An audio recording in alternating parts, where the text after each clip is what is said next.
I think where the industry is now, the cannabis industry in Colorado is that we have started the second year. First year it was easy to make money. Everybody was doing fine.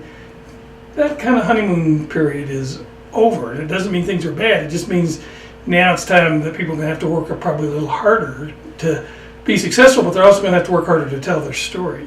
You're absolutely right in that the second year is going to be quite a bit more competitive. We're seeing that competition already, and with that competition comes a very good need for a very real need, a requirement for differentiation.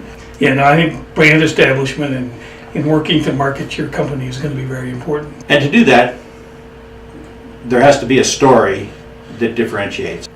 Yeah, story is really important. In fact, the real key to successful communication is the whole idea of tell me a story, make it about me being the audience, and keep it simple, because otherwise the rest of us won't remember it.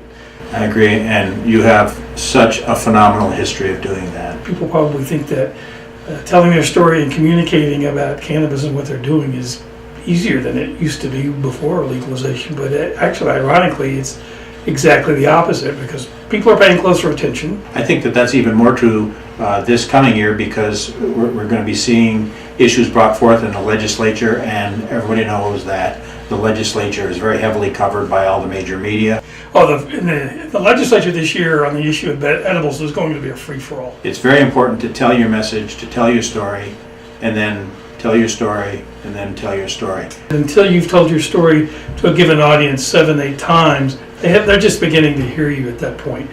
We like to think about, well, I said it so I can check that box off and move on, and that's absolutely not the case.